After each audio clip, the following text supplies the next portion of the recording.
Good morning, my beautiful Recovered on Purpose family. Welcome to the Recovered on Purpose show, bringing the word Wednesday. Today, we're going to be talking about making our lives an example of recovery and the freedom that we found in our lives from addiction. Love you guys so much. Enjoy the show and keep living Recovered on Purpose.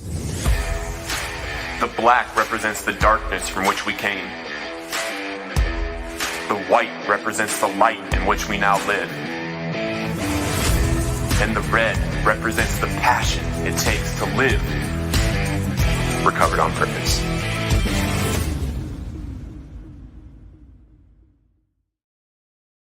Good morning, everybody. It's great to see you. Happy Wednesday.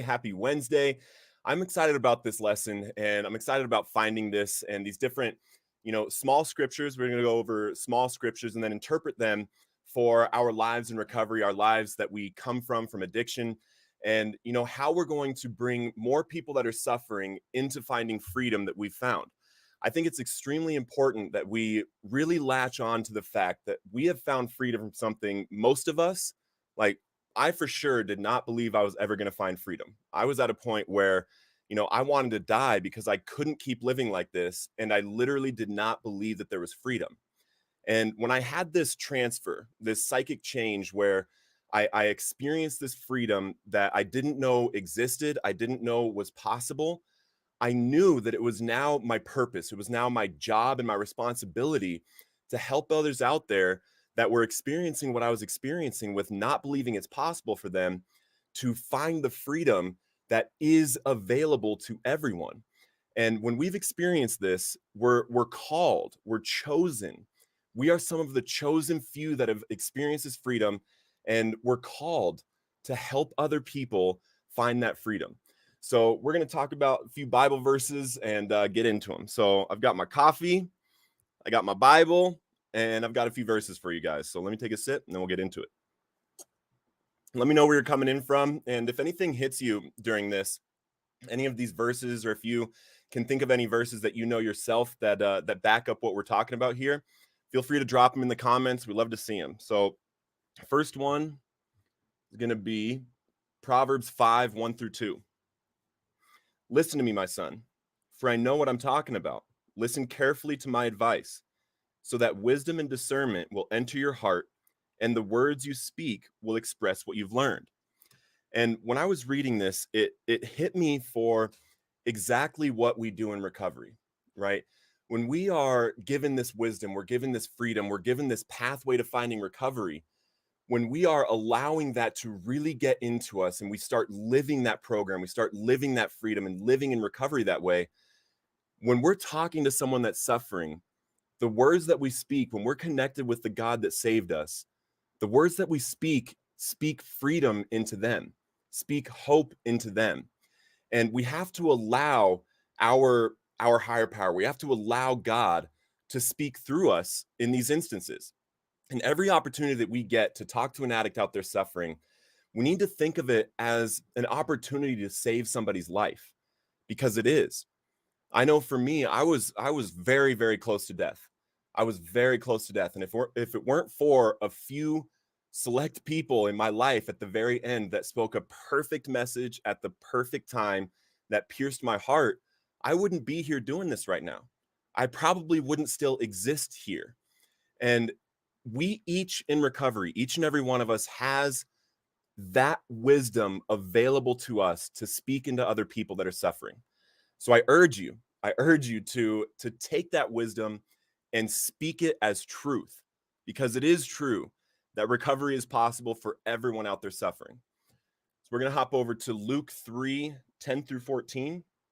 And I actually found this one this morning because I'm reading through Luke right now. And this is during the time that John was baptizing people before Jesus came. He's out there and he's baptizing people, and he's speaking against the religious leaders because they're doing a whole bunch of backwards, illegal stuff. And he's out there in the wilderness baptizing people, and he's teaching them, but he's also telling people, I'm not the one, because they're thinking the way that he's speaking and everything that he's, the Messiah. And he's saying, nope, I'm not the one. I'm not even worthy of tying the Messiah's sandals, which basically means I'm not even worthy of being his slave. So I'm just here to help start making the way. And people were asking him, the crowd kept asking him, what then are we supposed to do? John told them, give food to the hungry, clothe the poor, and bless the needy. And if that isn't exactly what we're supposed to do with our life, right? We are called and chosen. And when we hear the message to feed the poor, clothe the poor, help the needy, who do we know more that is in need than addicts out there that are suffering? Even the despised tax collectors came to John to be baptized, and they asked him, what are we to do to prove our hearts have changed? And that's the key for this message also, because I believe that we are supposed to act and speak in a way that proves that we have experienced a freedom that was not available to us in our addiction. We didn't believe that it was possible. And we have to live a life in our recovery. We have to act away in our recovery and speak away in our recovery that shows people out there suffering that what we're speaking about is proof that it is possible and that the life in recovery is worthy of going after, of doing the work for. Because I know for me in my addiction, a lot of the messaging I heard in fellowships, a lot of people that were saying, if you want what we've got, I a lot of people didn't spread a message of something that I wanted other than quitting drugs. But we that are struggling with addiction, when we are active in our addiction, the drugs and the alcohol are a symptom of the problem. We're actually dealing with thoughts, emotions, feelings, behaviors, all of these things that are going on around us because of the use of drugs that are really the problem, that are really causing a lot of the issues in our life. And if we're just talking about, if you want what we've got, just quitting drugs, the drugs were the solution to all these other things going on. So why would I want to give up drugs without another solution? The solution to the emotions, the feelings, the behaviors that we have, and the feeling of unworthiness, we have to grasp onto something in our future that we want to go towards.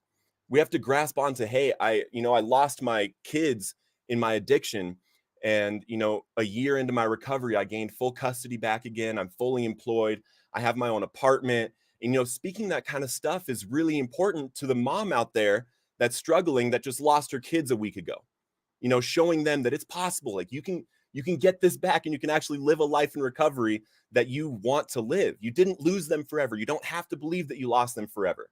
So both messages are important to have in one message. And he told the tax collectors, be honest, don't demand more taxes than what you are required to collect.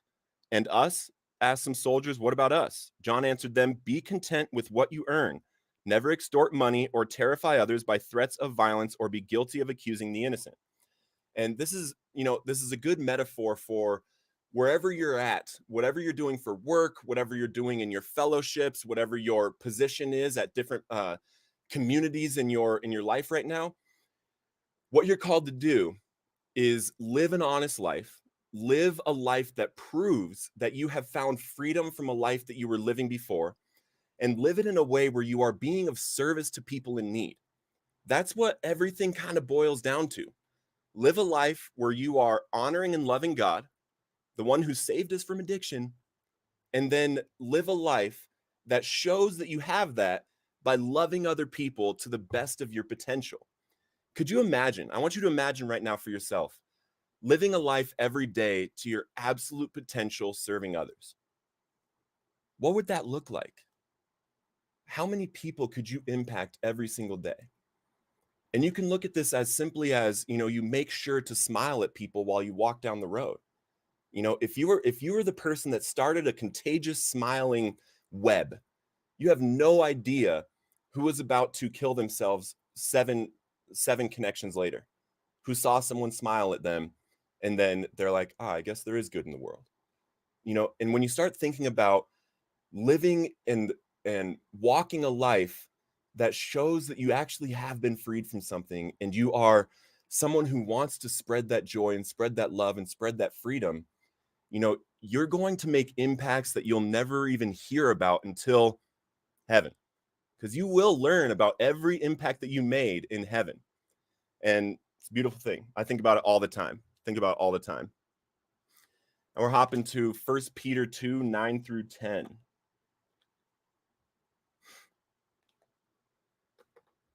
Oh, I love this one. I love this one. And this is talking directly to us.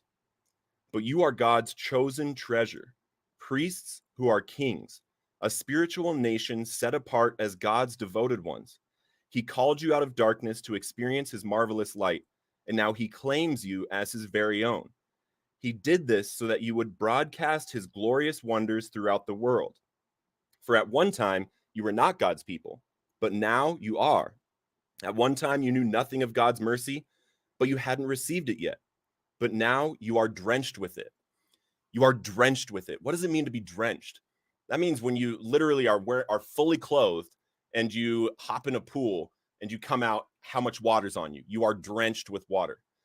If you have found freedom from addiction, like we have, you have experienced a mercy that you are drenched with, a grace that you are drenched with, because we couldn't stop. We were at a point in our life where we were trapped in something that we were doing every day against our will. That's what my addiction looked like. I was using against my will. I would be crying while I was shooting up, not wanting to do it, but not having any other option. Finding freedom from that means that I am drenched with mercy that I want to show other people as possible for them. And that's what this one's about. Hopping over to Ephesians 4, 1 through 2. This is a good one too. And we got one more after this. I love it. As a prisoner of the Lord, I plead with you to walk holy in a way that is suitable to your high rank, given to you in your divine calling, with tender humility and quiet patience. Always demonstrate gentleness and generous love toward one another, especially toward those who may try your patience. Especially, when that word is used, especially, that means we're giving love out to everyone we possibly can. You know, we're giving love out to the people that give us love back. We're giving love out to addicts because we have this intention of helping them. We're giving love out to the person at the Starbucks that we're getting the coffee from just because we want to pass love around. And it says, especially do this for the ones who try your patience, the ones who might talk back to you, or the addicts that you're trying to help that won't listen. They won't listen and they keep doing the same thing and the same thing and the same thing. And they're trying your patience. We're called to pour out love on them, even especially when they are trying our patience, especially. So we're literally called as the holy ones, as the chosen ones that have found freedom, to broadcast God's love, to broadcast recovery to the entire world. And in so doing, we are especially to help the ones that try our patience. Because what proof is there in helping someone that continues to love back and just listens to every single thing that you say, which is great. I love helping people like that. But what proof is it that you generously and unconditionally love addicts, except to continue helping the ones that need it most? That's where the proof of it comes. And those ones, those are me. The ones who literally could not get it, no matter how much people gave me their time, no matter how much people tried to help me, you know, I could not get it. And now that I've experienced that, as well as I remember back during my whole addiction, how many people tried to help me, you know, now I'm just like, I have to show that to other people. I've been called, I've been chosen, I'm set apart as someone who was freed from something that was impossible to get free of. So now I have to. It's my job, it's my responsibility to do the same and abundantly more for others. Because that's what we're supposed to do. Supposed to do it.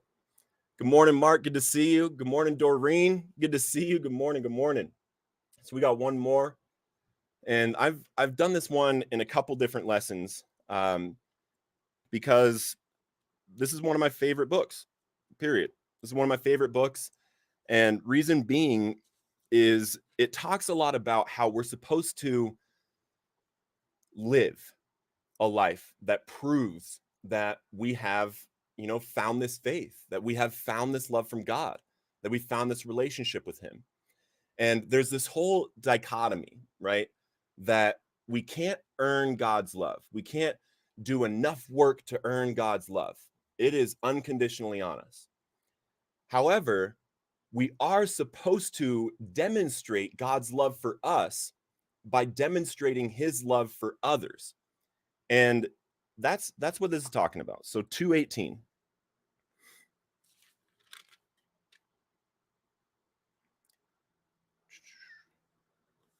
Oops. Here it comes. But someone might object and say, one person has faith and another person has works. Go ahead then and prove to me that you have faith without works, and I will show you faith by my works as proof that I believe. So if we really believe in this, if we really believe that recovery is possible, if we really believe that God loves everybody out there, how could we demonstrate that today? How could we prove to people out there that we believe that? And if we are coming at people, double-minded, not really in faith that we believe this, not really thinking that it's possible for them, then they're not going to be able to receive the message as truth. We have to go to them and we have to do works. We have to help people. We have to sacrifice our time. We have to sacrifice our money and buy somebody that's out there on the streets a sandwich and coffee and sit down with them and talk with them. By doing that, we are actually proving that we have found God, that we have found freedom. And that's how people will find change. I love you all so much. Enjoy the rest of your week. Get out there and help somebody today and prove that you believe that God has done this for you and that recovery is possible for them. And keep living